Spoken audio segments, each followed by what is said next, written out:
Okay, I used to think that maybe the superhero bubble was really going to pop sometime soon. And I thought the superhero fatigue would set in. I was pretty sure of that. And even though I do like superhero movies, I'm a comic book reader, I was positive that eventually people would sort of get tired of it, and maybe we're approaching that point soon.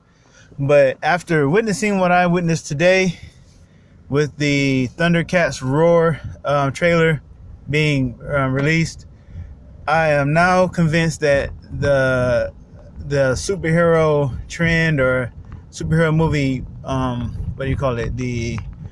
Uh, I call it a trend.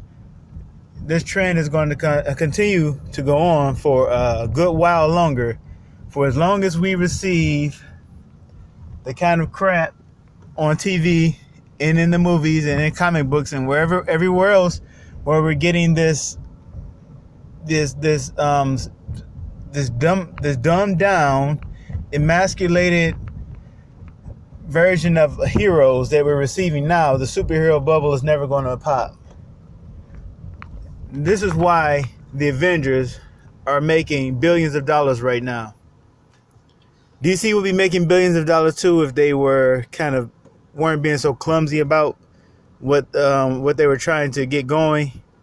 But this is why the Avengers are making bank right now. People have been told that masculinity is something that should be shunned. Masculinity is something that we as a society are better off without. And it's almost like, well, it's masculinity in men, I should say, is what's being shunned. And masculinity in females is being promoted, while femininity in males is being promoted. Now, why is it that a man can't be masculine, but a female can be masculine and it's fine? Why not just let the man be masculine? Or maybe I should identify as a female and just be masculine and have people be happy with that. But anyway, that's not the way the world works. It's almost like they don't want you to breed. That's probably part of it too. Maybe they don't want us breeding. Maybe this is part of some plan to get men and women to not be men and women anymore and not to have us breed. But anyway, I'm seeing what I'm seeing in the superhero movie trend is people who have been deprived of real masculinity, masculine heroism, are getting that itch scratched in these movies. And this was the biggest problem I had with The Last Jedi. The biggest problem I had with The Last Jedi is that any attempt that a man had at being a hero was snuffed out, and it was discouraged. And this is why characters like Finn, I'm a black person, so I can say this. Finn is an embarrassment to black people, and he was marketed to us as something much better than that. And frankly, he really just ends up being a slap in the face to us black people. And it's almost them saying that, well, a black person will never be a Jedi in this new Star Wars era, because if Finn is our only hope, then we can forget about it. So anyway, without getting sidetracked again, so Poe Dameron attempts to be heroic at the beginning of the movie, and they quickly tell us why this sort of masculine heroism is actually detrimental to society and to the world, I guess, as a whole. And that was the message that was given by Admiral Ballbreaker. You can call her Admiral Holdo or whatever you want to call her.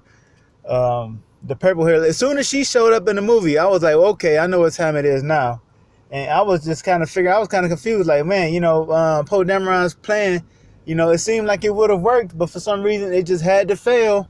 But, I was like, okay, I'm just going to see where this is going. And then the lady with the purple hair showed up. They killed off, what's his name? Admiral Akbar. And the lady with the purple hair showed up, and I was like, okay, all right, I know why Poe failed now, because this has to happen. And you can't have this guy going off being a hero, doing masculine things, doing heroic things, and showing why a man is needed, why there were hunters and there were gatherers, why a bit of well, let's just go ahead and say it, why men are capable of doing things that some women are not.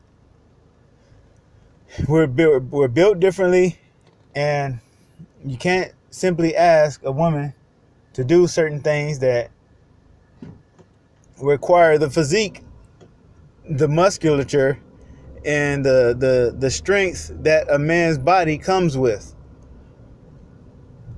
All right, so anyway, moving on. So this is what these superheroes represent. This is what they give us plenty of. You get a character like Thor. When Thor comes back, and I'm not going to spoil anything, but in Avengers Infinity War, when Thor makes his entrance, his grand entrance towards the end, he is welcomed back with cheers, because he comes back flexing muscles. He comes back with straight like manpower. All right, he's not coming in limp-wristed. Thor comes in at the end of Avengers Infinity War flexing muscles. And that's what people are cheering for, really. That's what people are so happy about, because a man has showed up. All right? A man has showed up in this movie, and the crowd knows it. It deep down inside, maybe it doesn't even have to be recognized or consciously registered in the brain, or nobody has to say anything about it. Everyone knows deep down inside there's a bad guy out there, and a man shows up to deal with them. And everybody cheers for that. Now, like I mentioned with Thundercats, this is what really got me started today. This is what has me so angry. Because it's not enough that they have to destroy the Teenage Mutant Ninja Turtles. They have to destroy that. Everything that has a bit of competent masculine example for young boys to look at has to be destroyed. Has to be either effeminized or made absolutely infantile.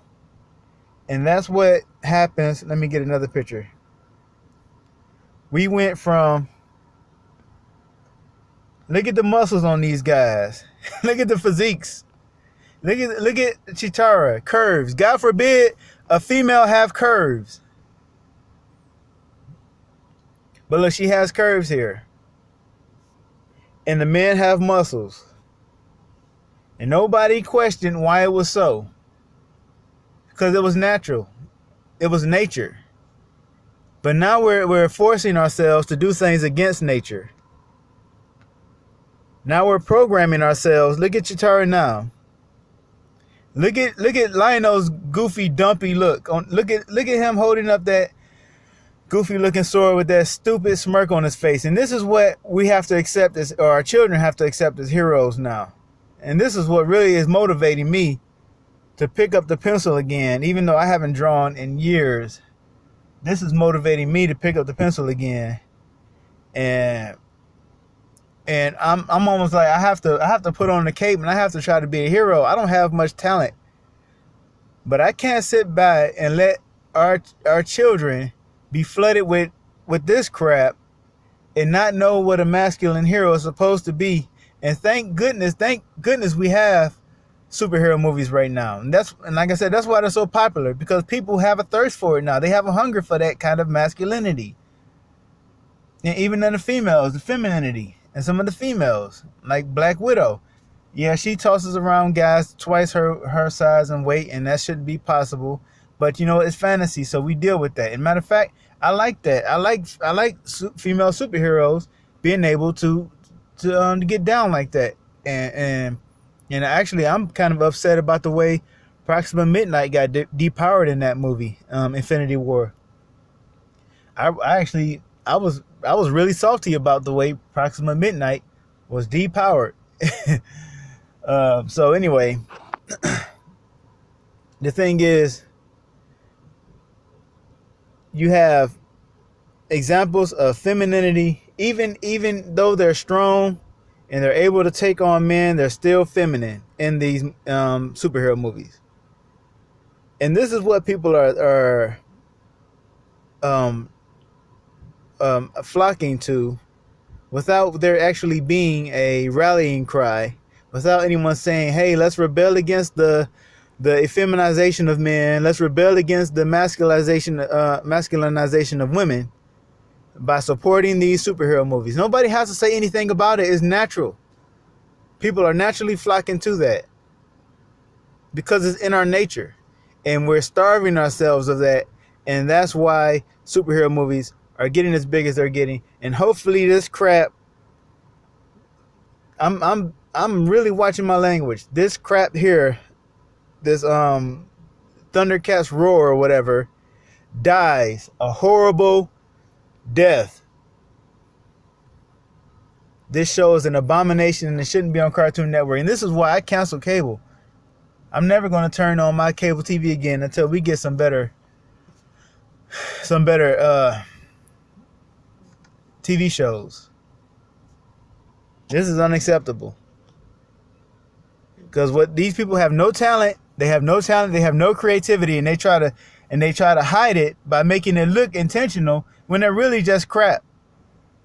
They know they don't have any talent, they don't have any skills, they don't have any ability to write a story. All they can do is just hide it behind comedy and make their art appear to look intentional, but it's just crap. Anyway, I'm gonna end this.